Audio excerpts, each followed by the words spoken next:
Welcome back, everybody, to West Clock Talk, episode 6, I believe. And today is a huge day. And I know I start every episode by saying that, but it's a huge day for a couple of reasons. Chief among them, I think I finally fixed the audio. So if you are coming from the past 2.5 episodes, I apologize again, but I think we should be good. I can see a nice read on my microphone, and it seems to all be going well. So all should be good for this episode. And we're going to want it to be, because this is a big one. Before we get started, I have a couple of announcements. Like I said last time, podcasters love to talk about some housekeeping announcements. So we're going to just review a couple things. So first of all, I'm having some self-reflection. On the past couple episodes, they have been incredibly long, like almost 2 hours. So I'm going to try and keep it nice and brief. And in the spirit of that, my Summer of Star Wars recaps are going to branch off into their own little mini episodes. I'm going to do my absolute best to try and get Steve to sit down with me to discuss my Summer of Star Wars, which, as a reminder, is me watching the entirety of the Star Wars filmography for the first time. So I am one trilogy and 1 movie down, so 4 movies down, and I have a ton of thoughts, especially now that I can compare the original 3 with 1 prequel, and so be on the lookout for that. The second thing is, there have been a lot of requests, literally, not just like an influencer thing where they ask themselves questions and answer them. There have been a lot of requests for Apple Music, and I have figured out how to do it. So I am beginning to map over the episodes this week, and it will be available very soon, as will YouTube at some point. We had some requests for YouTube, and so we're going to start making this a visual podcast, which it isn't at this point, but I'm wearing a really neat Shania Twain t-shirt today, so only good things to come.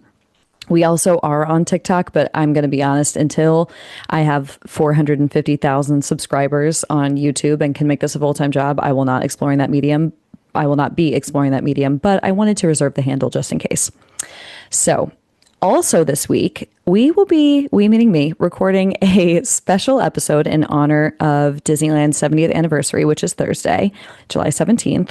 So be on the lookout. You're not going to want to miss it. The guests that I have secured, I am incredibly proud to have convinced to do the show. It's shocking, and I'm just hoping that every single day that passes that he doesn't back out. But as of today, which is Monday, he's committed, so get excited. But enough about future guests. Let's talk about today's guest, because today's guest is an entertainment legend. And as humbly as I could possibly spin it, I myself am a bit of an entertainment legend, only because everyone had to sign a contract addendum because of my poor choices. And we'll get into that one day. I don't know when that day is, but one day.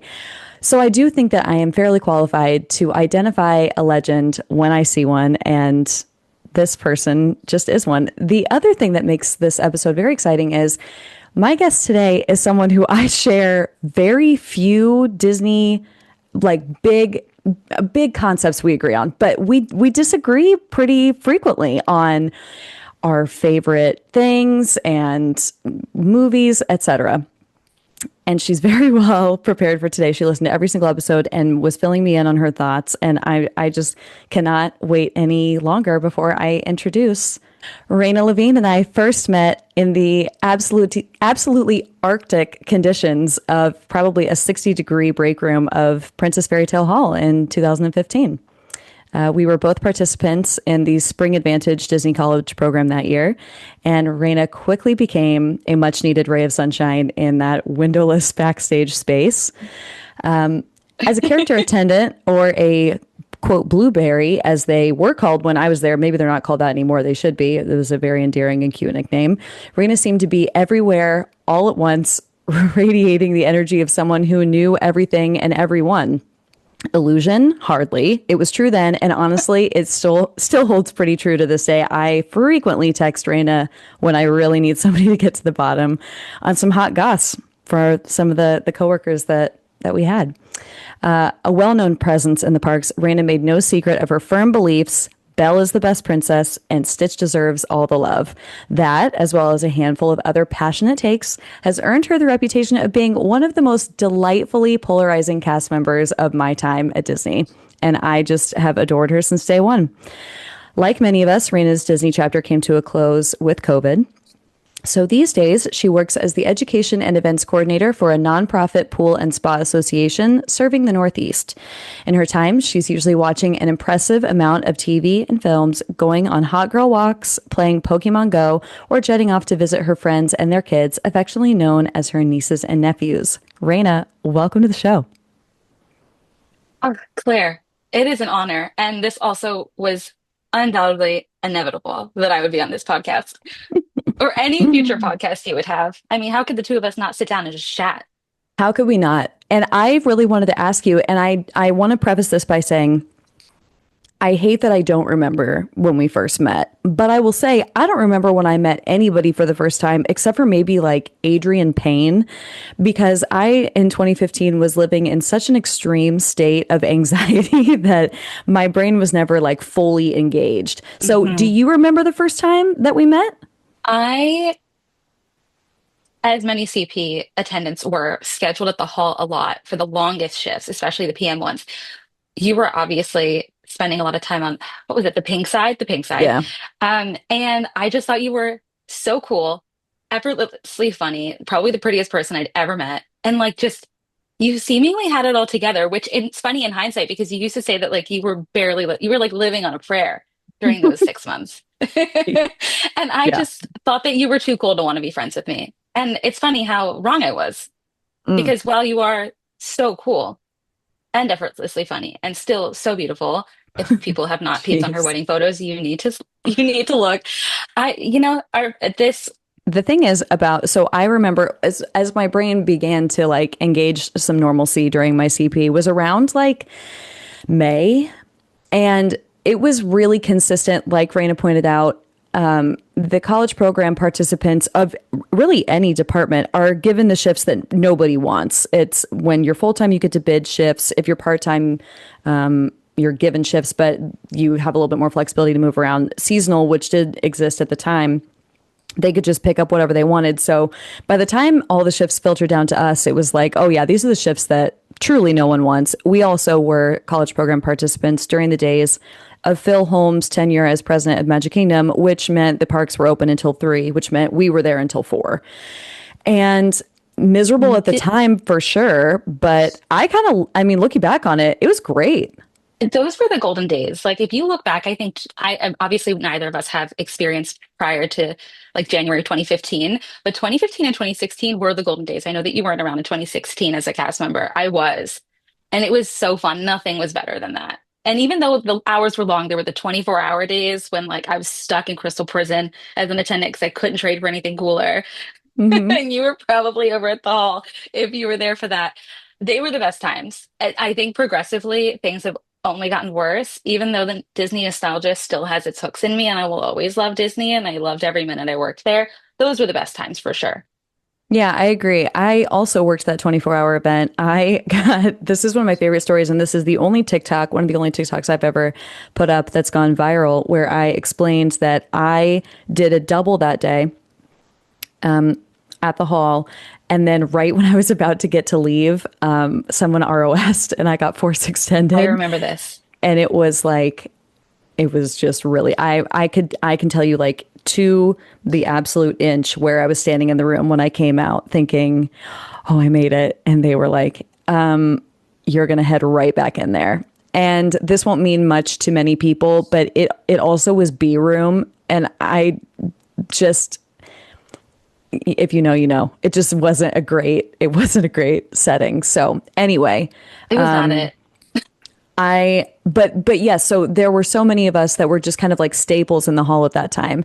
It was you, it was Danny, it was like Amanda Lyons, Hmm. it was Anthony Huber, who was like 6'5" from Jersey wearing the gold outfit. Like it was Melissa Pena behind the camera, David Rivera behind the camera, Rod, like Icons just only. icons only, and we really did have such a great time. So I'm so thrilled to say that when I returned to the company, you were there, thankfully. And I only, one of my bigger regrets, if you follow us on Instagram, you saw it today, is if I was able to do my CP all over and do it again from day one, I would have found you immediately because I would have I would have had such a more robust social life and such a genuine pal to kick around with. And the last thing I'll say, Oh. because I'm already like way extending our intro time here, is you were the second to last person I saw in Orlando during COVID because Mhm. you were working down the street in Celebration where I was crashing before I was moving up to New England. And we were just like sitting on the pavement trying to figure out if our 15 feet of distance outdoors was going to be enough. It's just really funny to look back on.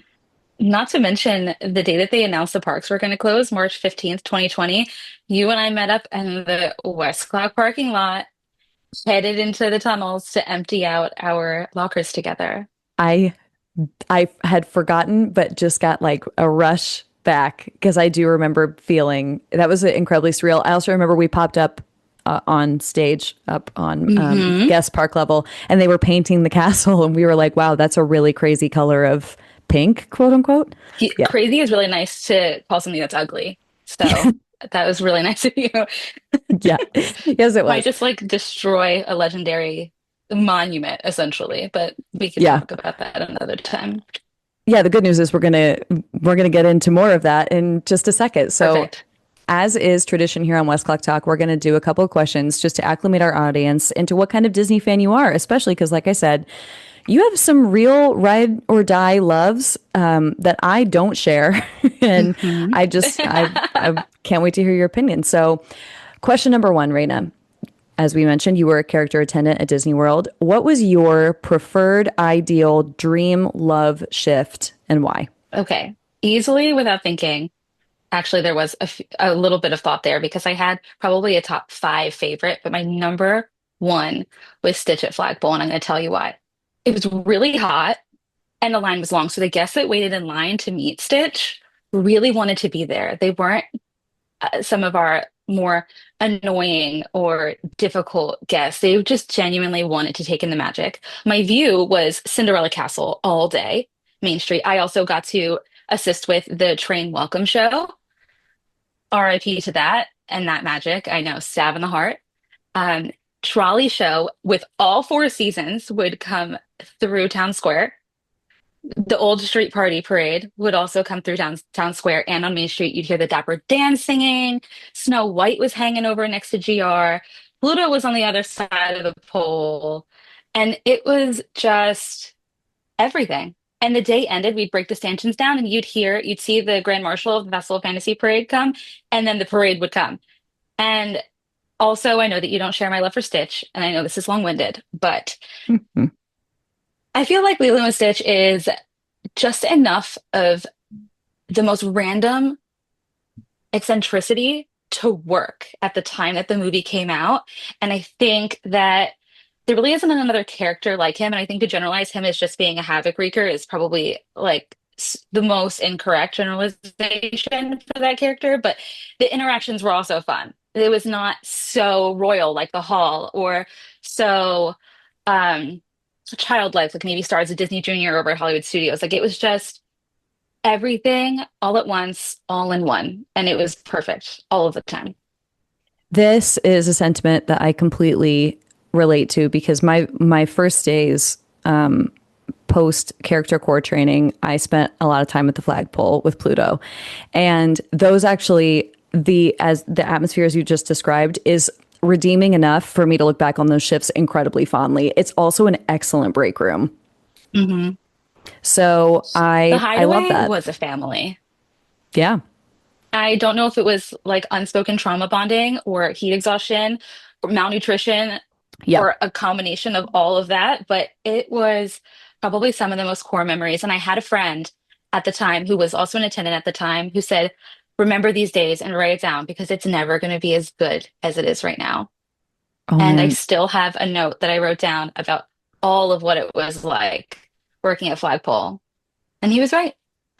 question number two is exciting for me to get to ask because you are my first guest to be on the show who's been on a Disney cruise, which is a huge chunk of the company that I Oh, really respect and am excited to talk about. So, Raina, question number two, what is your favorite Disney Cruise Line restaurant and why? And I'm going to jump in before you answer and ask if you could just clarify which ships you've been on.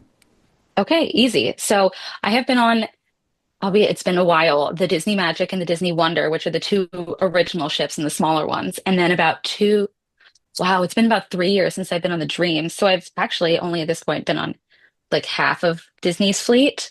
But I think my favorite restaurant will surprise you. I don't think it would be my number one restaurant that I said if I could only eat at one forever, it would be this one. And like we were discussing before, if I had to take Walt Disney to a Disney Cruise Line restaurant, it would not be the one that I'm answering. I'm answering that my favorite is Enchanted Garden on the Disney Dream. It might be on other ships. It is below the main deck level where like the atrium is and the theater is. It is pretty much the only restaurant that doesn't have Disney IP thrown at you. It is says it's kind of modeled after like France and Versailles. And I like it because it's probably the nicest food selection and the quietest, most chill ambiance. And that's one thing I enjoy about Disney Cruise Line is you can have it as much as you want, go, go, go, Disney, everything, Mickey ears times 100. Or you can really have a relaxed, refined, more adult experience. And Enchanted Garden would be my pick. So if you ever sail on a Disney ship, which you should, I would definitely, that'll be in your rotation. They have you eat at every restaurant at least once. So that would be my pick. I love that. I haven't been on the Dream or the Wonder. I've been on the Magic and the Fantasy, but I love that you've been on the Magic in its early days because speaking of lack of Disney parks IP or Disney IP that they would probably never do today, Parrot Cay. Do you remember Parrot Cay on the Give me Magic? some info. Maybe it'll jog my memory. It is like, When I went on it, it was 2012. oh, so it's probably gone. It probably was. I was 18 when I went on my first Disney cruise. That's so sad. Okay, I my first Disney cruise was in 2000, I think. And there was a restaurant that was just all like parrot and birds of paradise themed. It had no characters at all. And all of the wait staff was in these button up, very ostentatious shirts with kind of the sleeves were billowy and it was crazy. But I'm happy, like I said, happy to get a chance to talk about Disney Cruise Line because I think that is my hardest sell to people who are not Disney people is the concept of Disney cruise because they're like, not only do I not really Mhm. vibe with the Disney concept, but why on earth would I want to be stuck in the middle of the water with these people? And you just don't get it. The Mm-mm. adult areas of these boats are so separate and just fantastic and the quality. And I've been on other cruise lines, still hands down, it's the best. Okay. Question number three. If you had to pick, what would you say is Disney's best live action remake? Cinderella, hands down. And that's saying a lot because Beauty and the Beast and Lilo and Stitch, two of my favorite movies ever, were live action remakes. And I didn't love either of them. I thought I loved them upon first watch. And the more that I sat with it and used critical thinking, shocking, I know, Hmm. the more I realized that neither of them were really that good. So Yeah. Cinderella's the best. Cinderella's the best because it did not try and copy paste the original animated film, but it also didn't ruin any of the overarching main ideas from the original film either. And I think it was so beautiful and classic and it hit you emotionally where it needed to. And I think people, if you haven't watched it, something is wrong with you. Please watch the live action Cinderella. It was just spectacular. Okay. Question number four. What is the resort you've spent the most time at and why? Like, is it Ooh, why meaning like, is it because you always pick it when you visit, or was this like I was a cast member and enjoyed hanging here the most? Like, that's what the why is. you did give me this question ahead of time, and I thought I had the answer, but now with what you said, I don't know. I'll say growing up, I stayed at the Wilderness Lodge the most with my family. I know that that's a very privileged place to have been as a kid, and it's a wonderful resort. It's my favorite deluxe resort.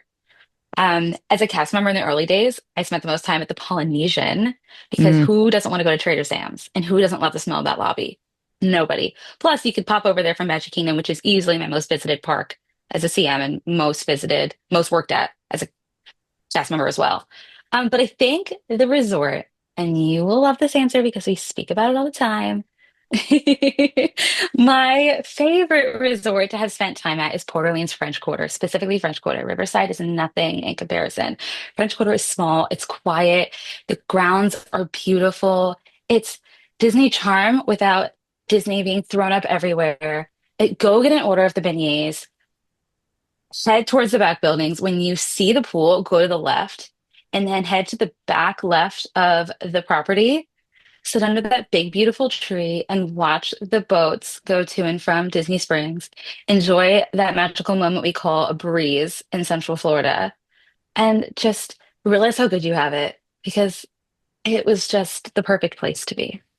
It is the perfect place to be. It has been the perfect place since it opened. I will absolutely Mhm. die on this hill. It is an incredible, incredible resort. An article came out this week in Condé Nast Traveler that ranked the best Disney resorts, and I just knew it wasn't going to be on there because no one has any taste. But no, it's not even that. It's more just like It's true.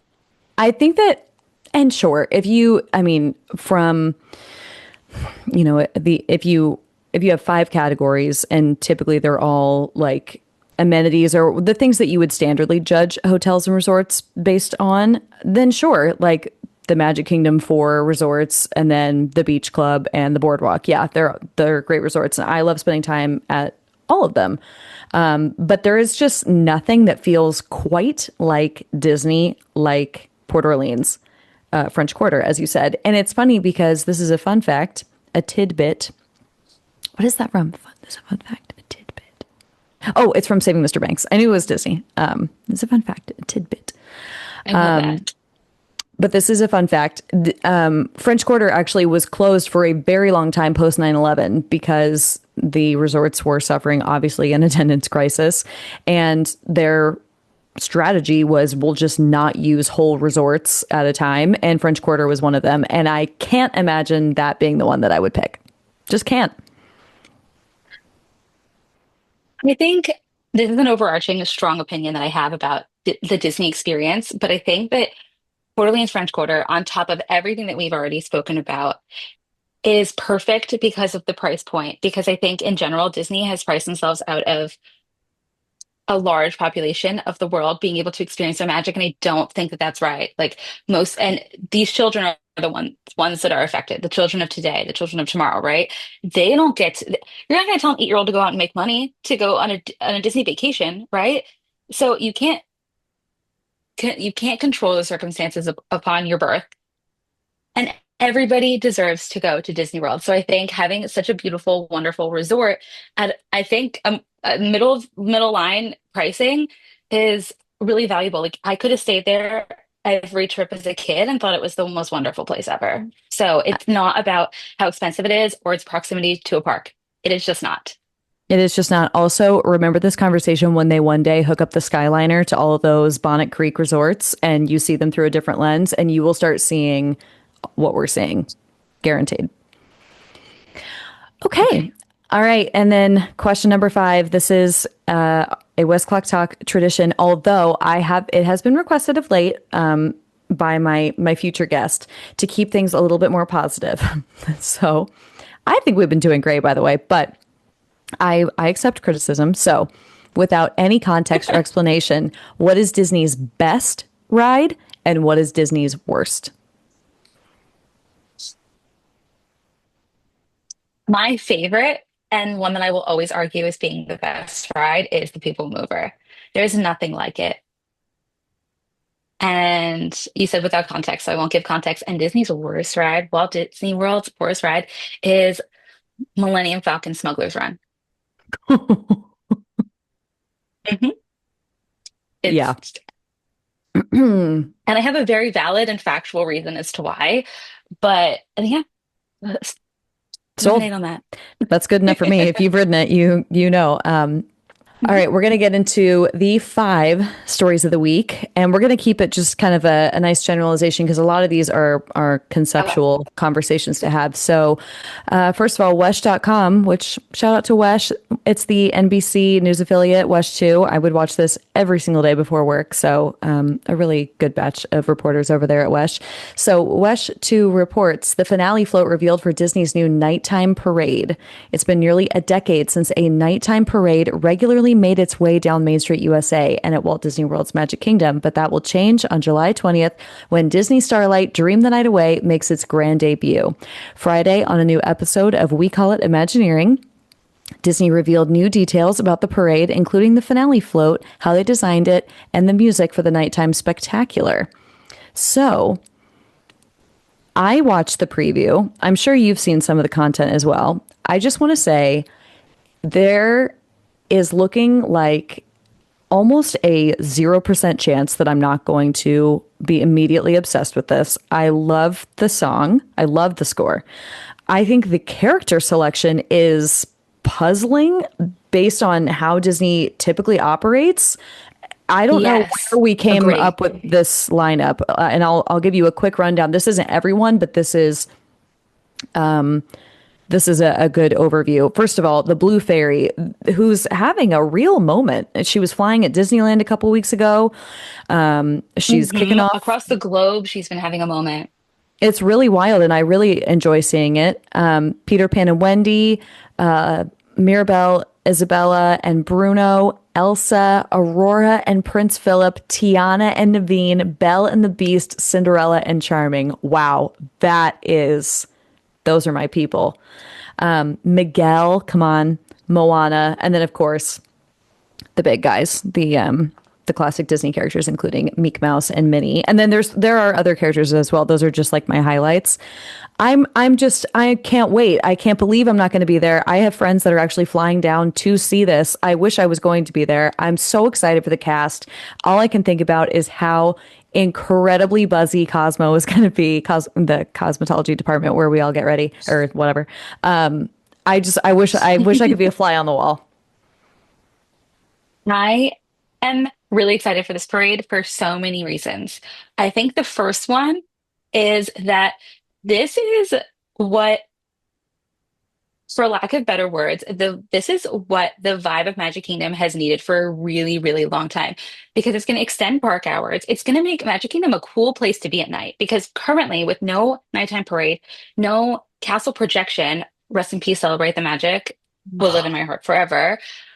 Forever. Also, we're missing just Walt speaking in the parks in general, but that's a whole nother topic. I Yep. think it's absolute chaos at Magic Kingdom when the fireworks end, and that's like the last big thing, and that's at what 9 p.m. every day. Magic Kingdom is not a cool place to be at night, and all of our nostalgic memories as a cast member and as kids going to Disney World was how cool it was that Magic Kingdom was open so late, and the nighttime parade is so beautiful. I mean, I have the most vivid and fond memories of Spectro Magic, Chippendale spinning around on the piano float. And it was just really a sight to see. And I think that this is going to be really, hopefully, morally enriching for the current entertainment cast at Walt Disney World to have such a beautiful offering. We finally get something new. The cast of characters is actually almost perfect. I know that you think it's puzzling, but I think they also have to include such a wide array of characters to appeal to everybody's interests. The choices for royalty, perfection. Perfection. The only character I think I would cut out is Asha, as much as I absolutely love representation. And I think to call back on an older episode of West Clock Talk, that it's absolutely blasphemous to only have one Black Disney princess. I could go on forever about that as well. Wish was just not factually not a good movie, and I feel like people are going to be confused when they see her float come by. I feel like maybe we could have chosen a different character. All that to say, I am sure all of the people who are working on that unit are going to absolutely kill it. It will be beautiful. I will love it. And when I watch it for the first time, I will have not a single criticism. I will just be so happy to exist at the same moment as the Starlight Parade. So. I completely agree. I also want to say, just from like an ops standpoint, if you have had an unsuccessful day at the Magic Kingdom, which is very common, I would say, especially for people who have not been to the parks, maybe, I mean, there are a million reasons why a Disney day could potentially not go well. And it's actually pretty difficult to pivot, especially if you don't know the parks incredibly well. Even if you do, your Hmm. weather could be awful, like whatever. It is so important for Disney to have a nighttime parade for the Magic Kingdom and Walt Disney World Resort to have a nighttime parade because it just kind of ends everything on a little bit of a high where it's like there's so much opportunity for you to have a really great seat, especially I mean if they're going to run this like they ran DEP, Disney's Electrical Parade, when Raina and I were first starting with the company, Hmm. they might run this twice. I know on opening day they're running it twice. So the opportunity that it gives for people to tailor their itinerary in the evening to something that gets them the best experience possible, it just makes me really really happy. This also is just from an ops standpoint so much better for the monorail. Like it's going to allow guests to taper out where right now happily ever after ends and it's like, well, see everybody, best of luck out there, and that's just never going Hmm. to be a good way to have your guests depart. So and like you said, I just am dying for this cast because we made a career backstage of watching Disneyland get new things. And I know a lot of that is because Disneyland had some really big anniversary celebrations while Disney World did not.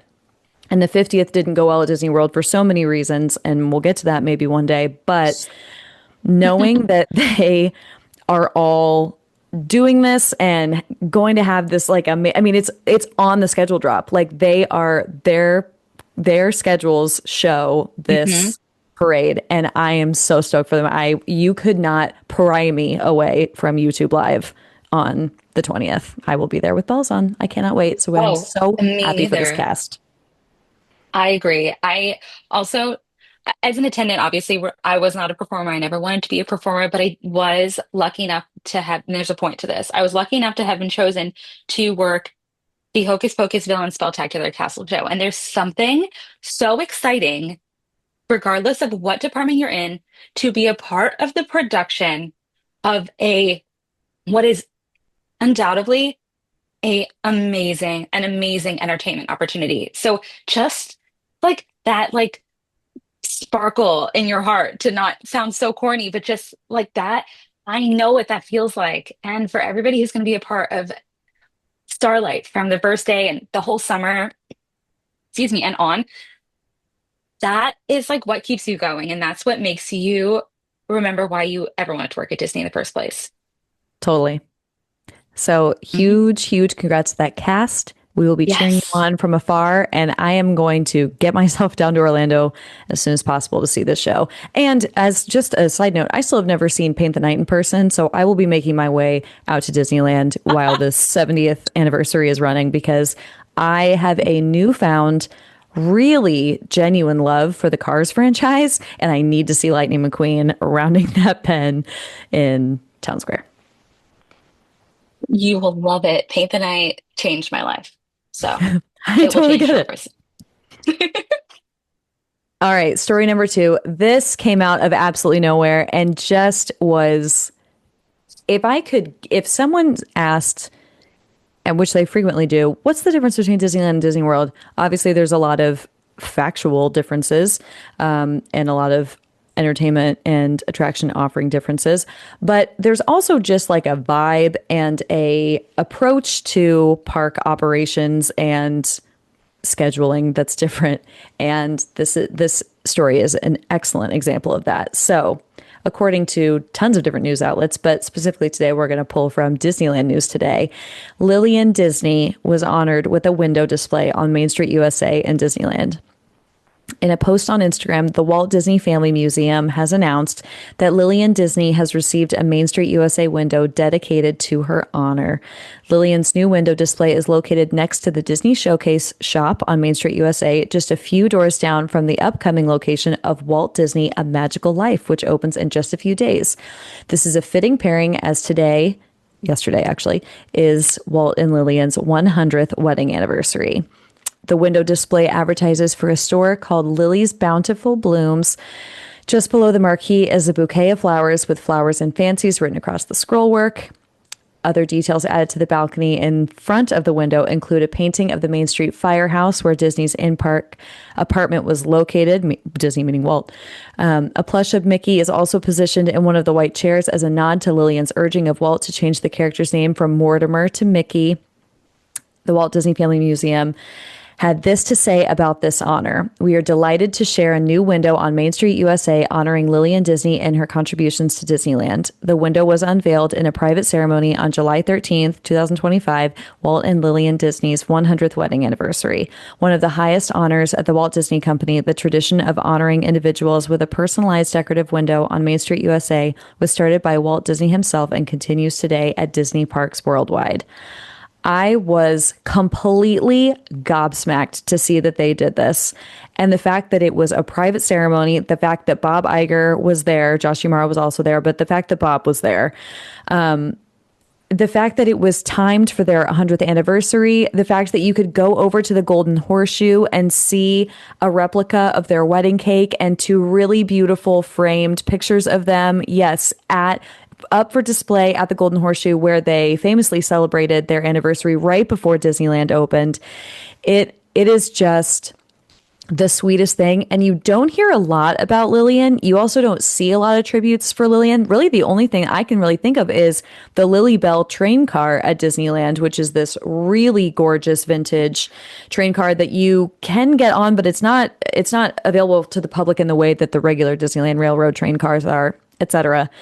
Lillian's just an angel. And if you aren't aware, she was a Disney, I don't think they were called cast member at the time, employee. She started at the Ink and Paint Studio. That's where she and Walt met. So just a really sweet tribute. I can't wait to see the window.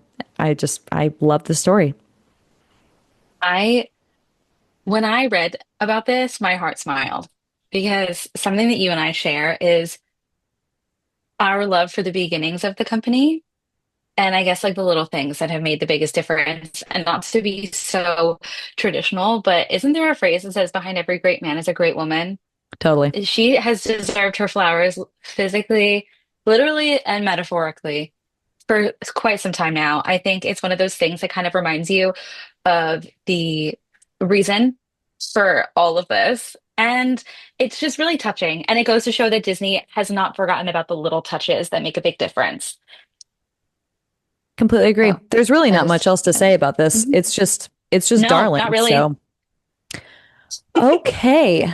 Story number 3. Circling back to that whole Disney getting rid of stuff that everybody likes. Story number 3. DisneyTouristBlog.com reports Disney World removes railroad track and riverboat walls off rivers of America. 1 week after closing the Rivers of America, Tom Sawyer Island, Liberty Square Riverboat, and Walt Disney World Railroad's Frontierland Station, work is underway and construction walls are up at the Magic Kingdom. There are a few notable changes worth sharing as Imagineering gears up to start on Piston Peak and Villains Land, and we're going to quickly cover those here. As previously reported, permits have already been filed for the demolition of Tom Sawyer Island. In the days since that area closed, countless workers have been spotted on the island with boats transporting items away. As is typically the case, a variety of teams from Operations Imagineering and the Walt Disney Archives tag various items for reuse, preservation, or resale to collectors. There's just no one in the world that's going to make me feel good about this. Someone on TikTok the other day was arguing passionately that this is what Walt would have wanted. And I think that is a real stretch. I think Walt would have wanted, yes, he loved that the parks were always changing. He also loved that there were always new ideas in the world to inspire what was happening within the theme park, because there was just one at the time that he was commenting.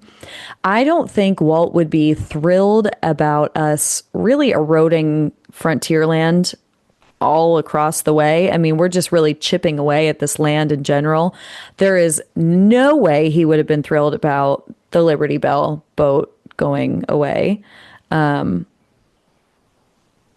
I just hate this. I really do. I cannot understand, because the whole time that they were telling us this was happening, they kept saying, making making way for a Cars Land thing. This and it's someone brought to my attention. This is not Cars.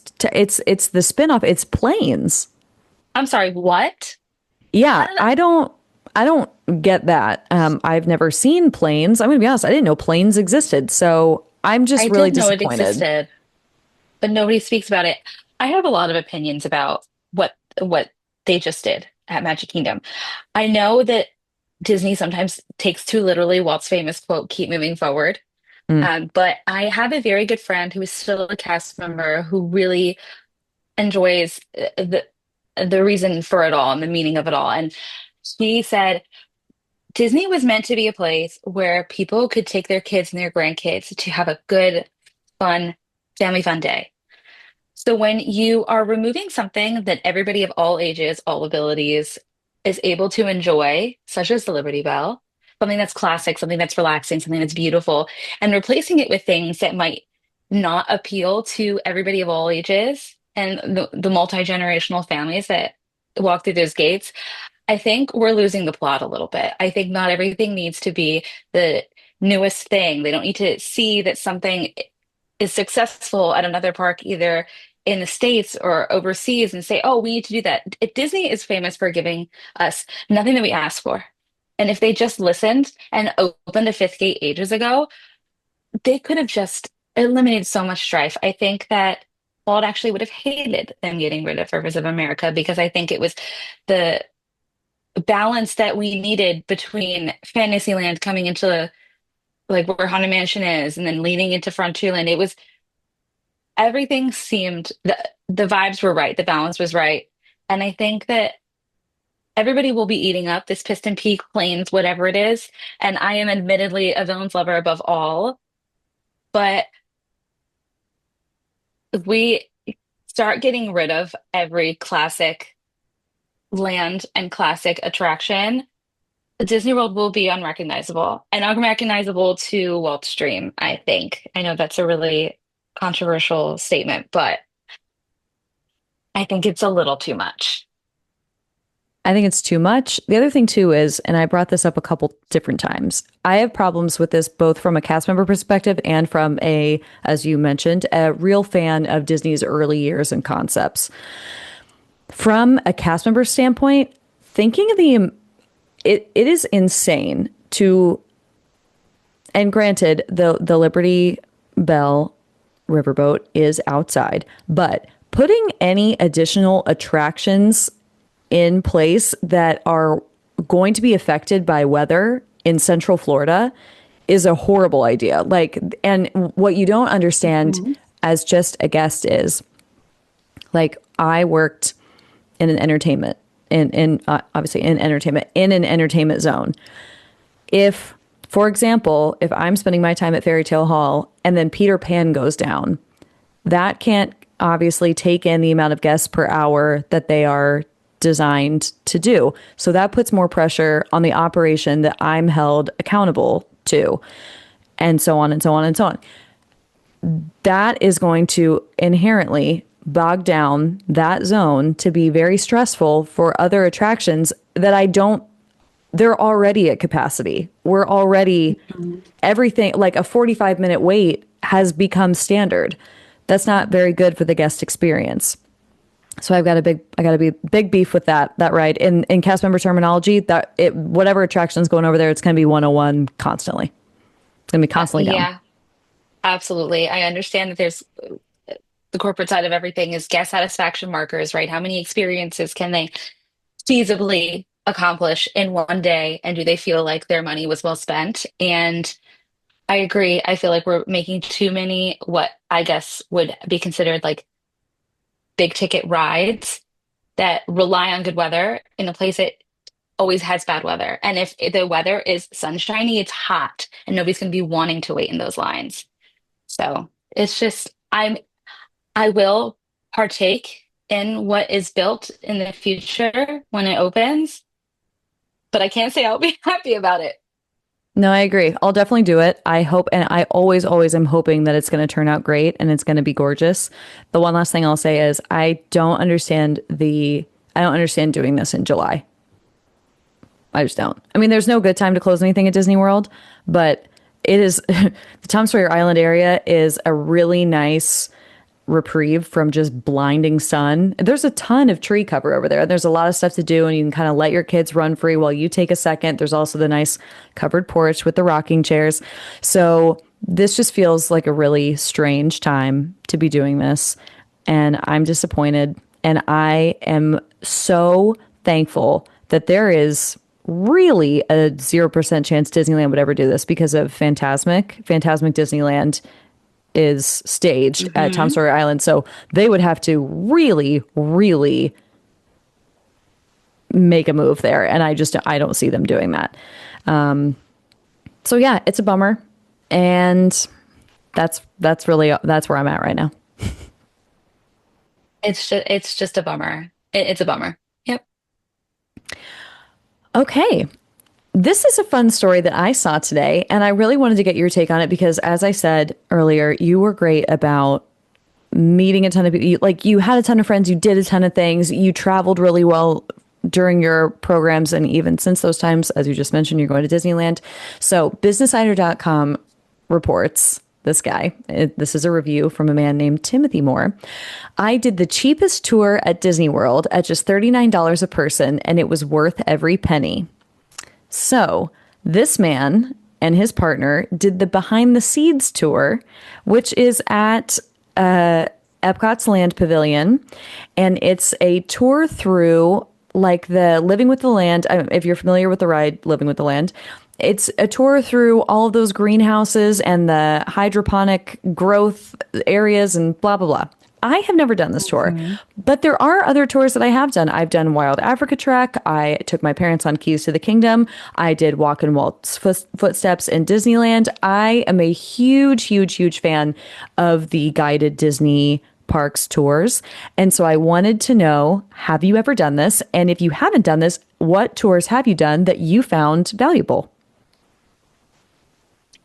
So it's so shocking that I have not done the behind the scenes tour because I always want to be living with the land when I am at Always. Epcot. Living with the land, I mean, like if you know, you know, it's just a hidden gem. And I've always said I want to do that. And I've always known that it's affordable. I think it's because at Disney, it's few and far between where you receive any type of personalized service or attention, I think, without a really big price tag. And I think that this is kind of the hidden gem that marries the idea of affordability and something unique.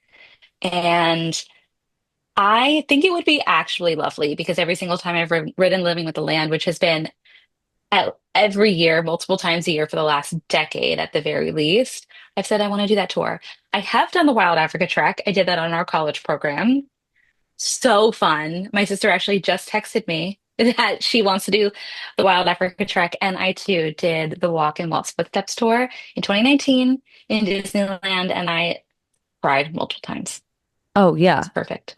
The Wild Africa Trek thing is funny. I think that was a real cast member trend. We must have gotten a discount on that or something because there was a time where Hmm. it was like my neighbor is the one actually. His name is Ellis, and he forced me to do a lot of social things that I probably otherwise wouldn't.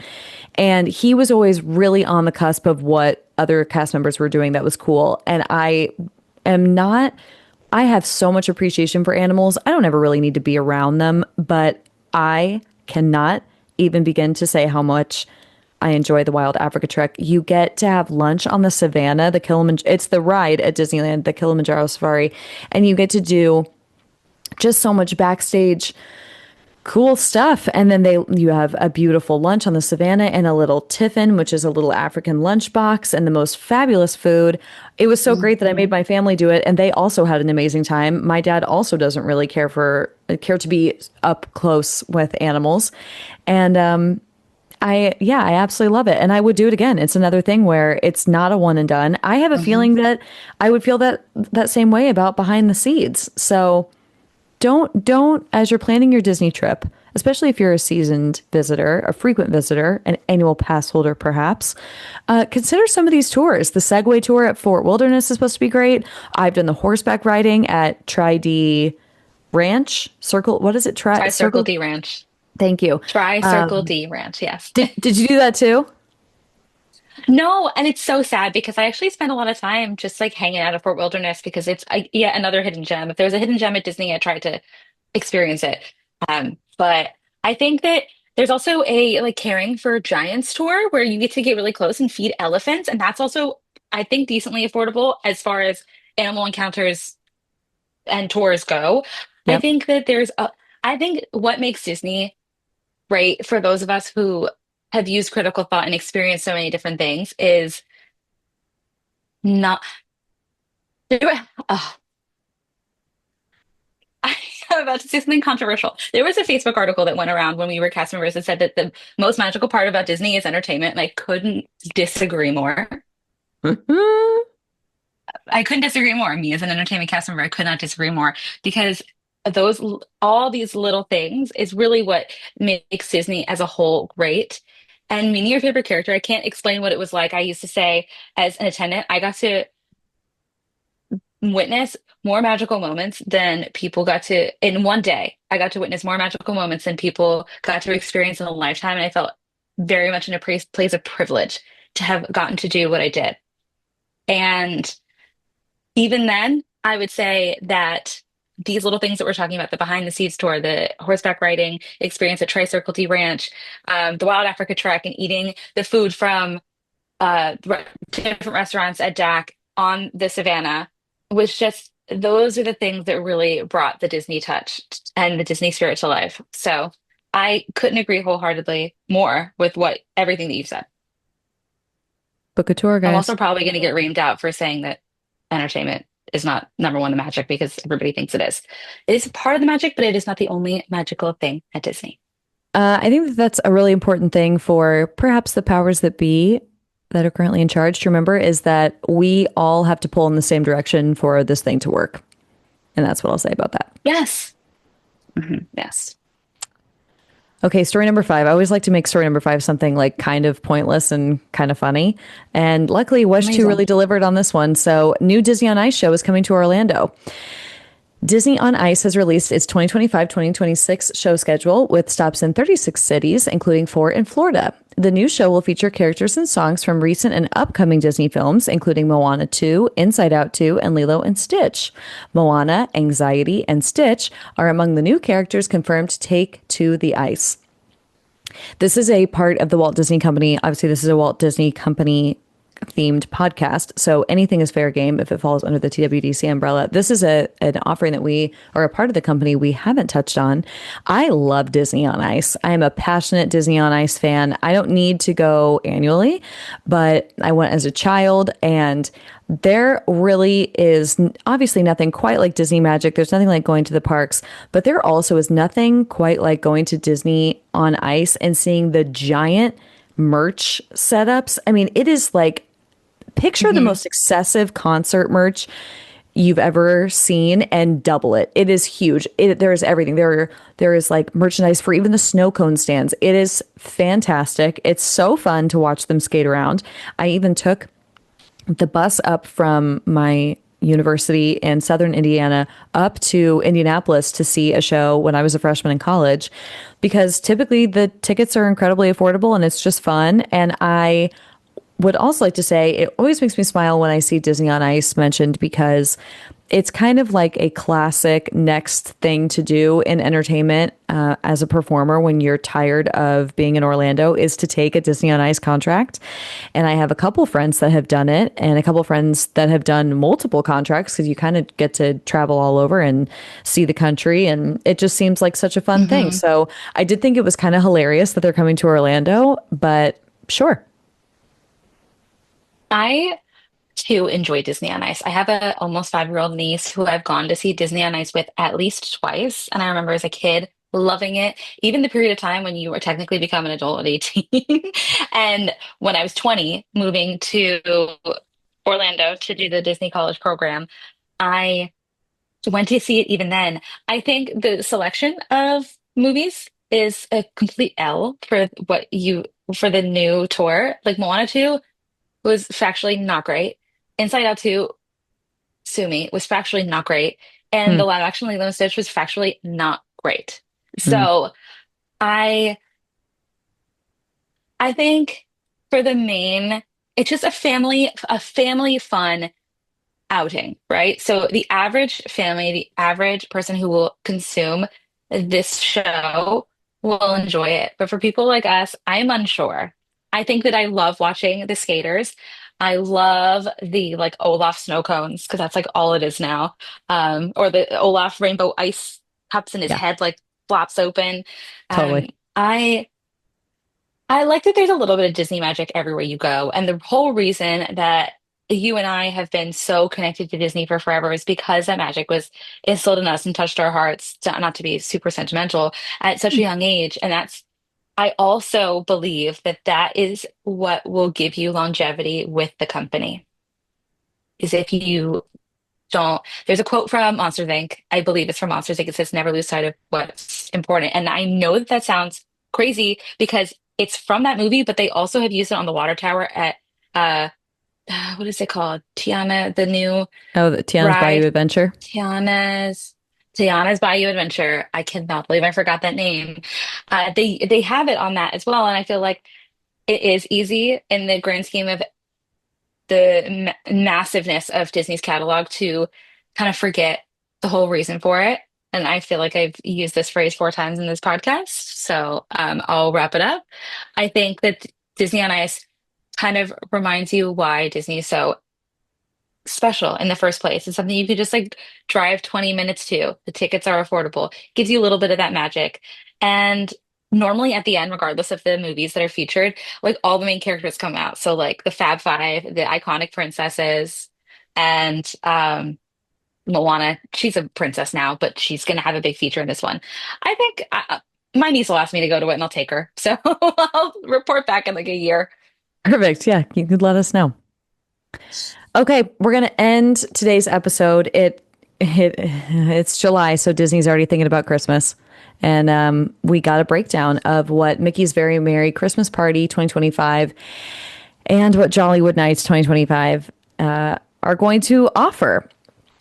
So I'm going to jump in first and say I have never been to either. Have you been to either? I already know the Hmm. answer. I have been to Mickey's Very Merry Christmas Party. I have not been to Jollywood Nights. Okay. So I would love to go to the Christmas party. I'm going to be honest, always around the end of the year at Disney, I was very mentally checked out and ready to go home. And I'm one of the fortunate people who always got to go home for Christmas. I don't know how I pulled that off. So I never attended. I really wish that I had. It is, I think, incredibly well done, just from someone who's taking in the experience from afar. I do think that historically speaking, people tend to like the Halloween party a little bit better than the Christmas Hmm. party. But 100%. but yeah, we're just going to do a very light overview of some of the offerings and just chat about them. So it looks like all of the classic kind of the parade is very iconic. Working in entertainment, you know it is like the biggest deal on planet Earth to get selected for the Christmas parade. So Is yeah, it though? I is it? I mean, I think so. Is it not? If you're on the Royals float, yeah. If you're Oh, is it in kind of most like a other curse parts of if the you're parade, a mover? I think it's like I think almost any performer would be way more stoked to be cast in Boo to You than they would Mickey's Very Merry or Mickey's Once Upon a Christmas Parade, Oh yeah, with the exception of the Royals float. Like that's like that's what people want. It's a creme de la creme, right? So totally. plus I love that you just the know. photos and the videos and the snow.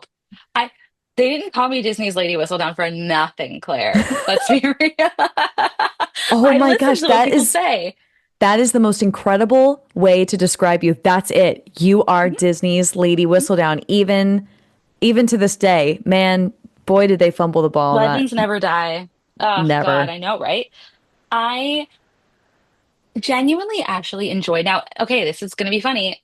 So I'm Jewish. Um, I never really celebrated Christmas all that much growing up, and Disney Christmas was the first time I was fully immersed in so much Christmas, and I was enthralled the first time I went to a Christmas party. I thought it was just amazing.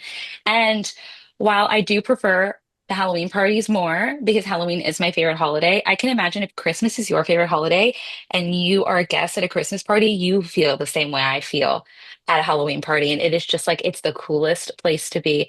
And every offering is so amazing. There was an offering that I worked for 4 years in a row. And it's funny because my last year working it was November, December of 2019, which would end up being my last Christmas season. And it was my fourth year doing a Totally Tomorrowland Christmas show, which took place on Rocket Tower Plaza stage in Tomorrowland. And I joked, I was like, it's my senior year, everybody. And who would have thought it really was? And the show has Mm. since closed, which is a tragedy on every level. But people just love Christmas cheer because it's the end of the year in other parts of the country. It's so cold. And the holidays are a way to bring people together and to feel joy. And that feeling still happens even in the hot and sweaty weather in Orlando, Florida. So I think keeping the classic, iconic offerings of the Christmas party at Magic Kingdom will just always be amazing. It really will. Always, always going to be a hit. Um, just like a fun couple of highlights here. It says in Princess Fairy Tale Hall, Anna and Elsa are meeting in their Christmas attire, which I know is not new, but I think is such a fun treat. Disney as a company really underestimates both the cast and guests' reaction to characters just being in a different outfit. I'll never understand why we don't, Hmm. or excuse me, the princesses didn't always have multiple costume changes because, like, the way people go feral for Belle in the blue outfit, I just always felt that Aurora should be walking around in her Briar Rose ensemble every now and then. I always thought that it would be really Yes. nice to see Tiana and many of her other outfits. Excuse me, Mulan. I've Yes. always felt very strongly should never. We just talked about this in the last two episodes ago. But Yes. And I anyway, listened to it and I agreed with you. I it's a think pretty that low level investment that would really do a lot. it's just something different. You know, if you're going to one of these parties, most likely you're a solid Disney fan. Most likely you've experienced a large chunk of the daily operations offerings, at least at the parks in Florida. I have many differing opinions about the parks in California, the Disneyland Resort, which is just perfection on every level, and they really do Totally. everything right there. At least over the last decade since my first visit, always do everything right there. At Disney World, when they started having Belle always meet in her Christmas dress, like everyone was freaking out, understandably so, and people were so excited to see Anna and Elsa in their Christmas attire, which is, I believe, from Olaf's Frozen Adventure, that 25-minute short, which Yep. was just spectacular. Yep. And I, and also polarizing opinions on the castle show at the Christmas party at Magic Kingdom. I love it. I Mm-hmm. don't care if people hate it. I love it. I think the energy is so electric. And nobody who actually is there to have a good time is going to watch the characters dance around with cell phones being like, what's going on? Like, it's realistic. Are we not all recording what they're doing with cell phones anyway? Like, it's fine. And I love the ringing of the Christmas bells. Clarabelle Cow, she just carries the entire queer community on her back and she delivers She does. with her number. What is it? All I want. Does she? What is she? She sings "All I Want for Christmas Is You," right? I believe so. I think And so. she's like, I yeah, want to say that's I've what she only ever sings, seen it and on it's so, YouTube. So oh my God, it's great. I actually worked. They call it, I guess, M3C, or maybe they used to. I worked that the first year that it was out on Christmas Day, and I looked out on a sea of people packed in like sardines, and I was behind the rope, and I had the whole ramp to myself, and I said, I am privileged. Nobody has ever had this experience, and here I am. And I I love holiday cheer. I love differences in offerings. I love when people get together and they want to have a good time. So I A agree. plus to the Christmas parties. I also will I'll say come too back one that day. the stage show, regardless of what the show is, if it has left reindeer in it, it's going to be spectacular. If you're not familiar with who Left Reindeer is, I encourage you to get on YouTube, like pause this podcast and immediately get on YouTube and look up Left Reindeer. This is a reindeer that Uh-huh. gives, when I say, like, let's say everyone else is just reasonably giving like an 85% effort at a show, which I think is perfectly reasonable. Like, there's going to be multiple shows to do. You don't want to go, you can't always go 100%. This reindeer is going 150%. He stands out, or she, and it is hysterical. I don't even know if left reindeer is even still around anymore, but in my mind, they are. Well, And I can text luckily, Left Reindeer and let you know. Let them know what you said. Lady Whistledown, you let us know. Again, legends never die, Claire. Left Reindeer was iconic because, and did you know that they had PhotoPass signs? They had a reindeer meeting in Hubgrass Yes. the following Christmas season, and there was a sign that said it was oval shaped and it said left. Yeah. Left reindeer. This is one of those examples where it's like, this isn't like a specific bullying of the company, but you can strong arm this company to get what you want. Make no mistake about that, especially if it's an entertainment offering. I do believe that. I believe you. Left Reindeer was so fun. I think that there are a lot of iconic moments. I mean, the Snope on Main Street is iconic in and of itself. I miss the dream lights. Disney's being really lazy. I mean, they could at least dress up this ugly sunburnt looking castle with the Yeah. dream lights. Let's be Yeah. real, They okay? could. Let's call a spade a spade. Let's just read it for what it is. But they're not. They use the projections, and I don't think projections are everything. Always. Agreed. I don't think they're always everything. But that's all right.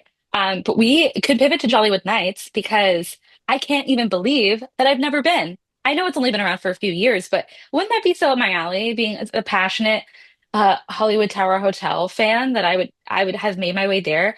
Very passionate, as long as there's Christmas sung by the iconic, superior, perfect Princess Belle. Why have I Mm. not seen her go do that at Hollywood Studios? I mean, I think there are some good entertainment offerings there as well. Jollywood Nights was, I was so excited to see as the very first year that they were going to do this when they initially announced it. I was incredibly excited. Dane, as everyone knows, huge friend of the podcast, just like was born in Hollywood studios. So this was highly anticipated within my own friend group dynamic. Jollywood Nights did not have a very successful beginning. And I think people, myself included, were a little bit hard, especially considering the fact, as we'll touch on in the episode later this week, a terrible opening day is kind of par for the course for the Disney company that they've been doing terrible debuts since 1955.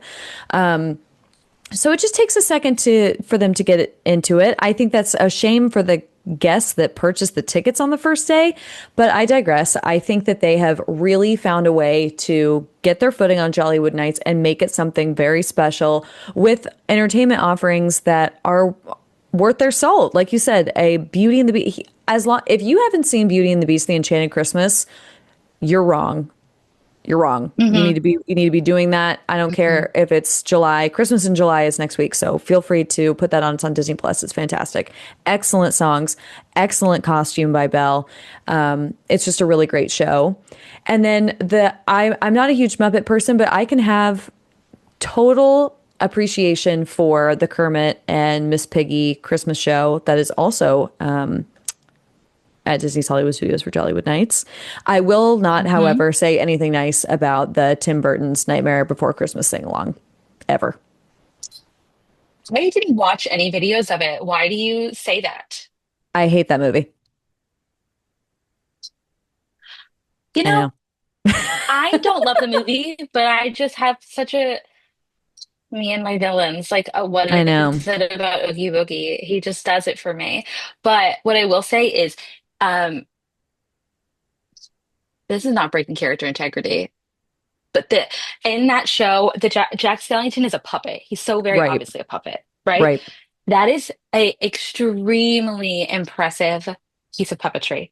And those puppeteers who bring him to life are amazing because when I worked at Hocus Pocus, we would also do a little bit of like castle parade, audience control, show control for when Hallowishes, well, it's not Hallowishes anymore, rest in peace, but the new Halloween fireworks. Anyway, Jack kind of narrates it, and I remember assisting with literally pulling the curtain at the castle breezeway open for Jack Skellington to make his debut, and I was looking up at the puppet, and I said, "You are just so cool." And Mm. the puppeteer, who I guess moonlights in voice acting, said Ooh. in Jack's voice, "I am, aren't I?" And I swear it was one of those moments that just really made me feel like it was all real. And I always say, I don't care what you if you think that any of it's real or if all of it's real, but the way that all of these stories and all of these experiences make you feel, you're feeling those emotions in real time. So that is proof in and of itself that it all is real on a tangible level. I just wanted to say an honorable mention to the Twilight soiree at the Tip Top Club because this artwork, we'll post it on the Instagram, is spectacular. And my dream is for there to be a really gorgeous, fabulous, flawless, huge, so I can always be guaranteed to get a table, club of some kind at the Hollywood Tower Hotel, aka the Tower of Terror. Hmm. This is just beautiful. And then, as is I'm a huge Hollywood Brown Derby fan. The little jazz singer that they have that's positioned there in this Hmm. fabulous little outfit. Yeah, I have got to get myself to Jollywood Nights. I also think, what is the name? I always forget. Is it like Gertie? Is Gertie the name of the dinosaur in the lake? Gertie, the dinosaur, yes, Gertie, Gertie. Gertie gets a little Santa cap. She Gertie's an icon, a does. legend, a moment. And I I just love that. I think it's the little details that really matter because I also agree with you about the Tip Top Club and the soiree. They have their, I think Disney severely underestimates how many people love those vibes, that Yeah. ambiance, and that ride. I I agree fully with Ariana Grande that if they ever touch that ride, there will be riots. Hmm. And I think that it's amazing that they have had that since the beginning of Jollywood Nights because uh, fabulous gowns and tinsel and sparkles does that not just remind you of a beautiful classic Christmas party with those that you love? Yeah. And it's just wonderful. I think like you said, I also have got to get myself down there for Jollywood Nights because I I would love it. And I think that the average guest would too. If it's within your budget and you have the time on your trip, I definitely say check it out. I think that Disney, especially for the price point that they're charging, has, I'm sure, learned from their mistakes and will do more and more things to make the experience worth your while. And I think that that is what we can expect this upcoming season. Agreed. The other thing I just want to end us with is the hot take that I think Hollywood Studios Christmas decorations are the best. Oh my God. It's the only park to go to, in my opinion, at least during the day for the decorations, for sure. I mean, every park that Epcot, nah, that's not the best one. Animal No. Kingdom is beautiful, but it's more Mm, Animal Kingdom Lodge that's beautiful correct. for the Christmas decorations. Magic Kingdom, it's fine. It's fine. But It just Hollywood doesn't fit Studios as well. just I don't think no. Magic Kingdom's, I like in comparing seasonal overlays, the fall overlay on Magic Kingdom fits it perfectly. It's the color tone Oh, of the buildings on Main Street USA that just it screams uh-huh. autumn anyway. And so when you put the holiday or the Halloween fall overlay, it just clicks. Christmas looks like it shouldn't be there all the time. It looks like something added and that's great and I think it's Hmm. beautiful, but that's why I love studios decorations because they're vintage and they fit, they just click. It looks perfect. So maybe this will be the year, Raina. There are 13 Jollywood Nights days. Maybe we'll go. I would love absolutely nothing more on any of all the things that exist on this earth. I would love nothing more than to go to Jollywood Nights with you. We'll celebrate Walt's birthday, aka my birthday, together. You should. You should. Well, that brings us to the end of our episode. Raina, thank you so, so much for joining us. I know we will have you back on, especially because everyone's going to be dying to hear what the piping hot tea is that Disney's Lady Whistledown acquires. It is always anew. It's always steaming. I don't know. My tea just it just flows with the ocean somehow, Claire. It really does.